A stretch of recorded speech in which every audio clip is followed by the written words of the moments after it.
सध्या मान्सूनचा फटका संपूर्ण भारताला बसलाय खरा, पण पूर्व उत्तरेतलं आसाम आणि दक्षिणेतलं केरळ मात्र या पावसाने पार उद्ध्वस्त करून टाकले.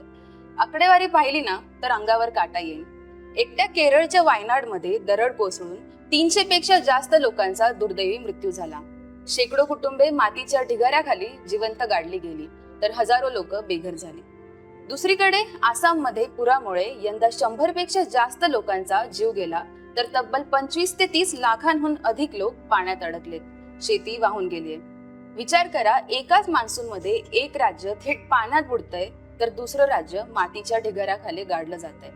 पण एकाच पावसात या दोन राज्यांमध्ये इतका मोठा फरक का?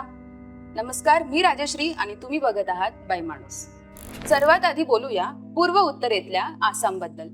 आसामची जमीन अगदी अरुंद आहे. एका बाजूला हिमालय आणि दुसऱ्या बाजूला मेघालयाचं पठार. या दोघांच्या मध्ये आसामचे मैदान फक्त 80 ते 100 किलोमीटरच अरुंद आहे. इथे सर्वात मोठा रोल आहे ब्रह्मपुत्रा नदीचा. हिमालयातून वाहताना ही नदी सोबत प्रचंड प्रमाणात माती आणि दगड म्हणजेच गाळ वाहून आणते. हा गाळ नदीच्या तळाशी साचल्यामुळे नदीची खोलीच कमी झाली. मान्सून मध्ये हिमालयात जेव्हा पाऊस पडतो तेव्हा ब्रह्मपुत्रेतून एका सेकंदाला तब्बल 1 लाख घन मीटर पेक्षा जास्त पाणी वाहायला लागतं. आता नदी उथळ आणि आजूबाजूची जागा अरुंद. मग एवढं पाणी जाणार कुठे? ते थेट तिथल्या शहरांमध्ये आणि शेतात घुसतं आणि आसाम पाण्यात बुडतं. आता जाऊया दक्षिणेतल्या केरळमध्ये. केरळची कहाणी पूर्ण वेगळी आहे. एका बाजूला अथांग समुद्र आणि अवघ्या 30-40 किलोमीटरवर उंचच उंच सह्याद्रीचे डोंगर.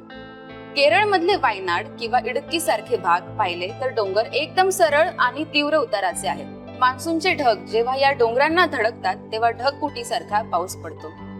वायनाड मध्ये तर फक्त 2 दिवसात 572 मिलीमीटर पाऊस पडला होता.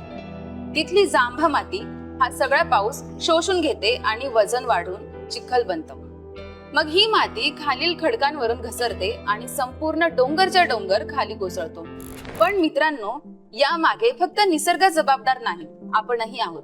आसाम मध्ये नद्यांच्या नैसर्गिक दलदलीच्या जागांवर आपण अतिक्रमण करून बांधकामे केली, तर केरळमध्ये डोंगरावरची झाडे तोडून रिसॉर्ट्स आणि रस्ते बनवले. निसर्गाचा समतोल आपणच बिघडवलाय. थोडक्यात काय, तर आसामला वाचवायचं असेल तर नदीला पसरायला नैसर्गिक जागा द्यावी लागेल आणि केरळला वाचवायचं असेल तर डोंगरावरचं अयोग्य बांधकाम थांबवावं लागेल.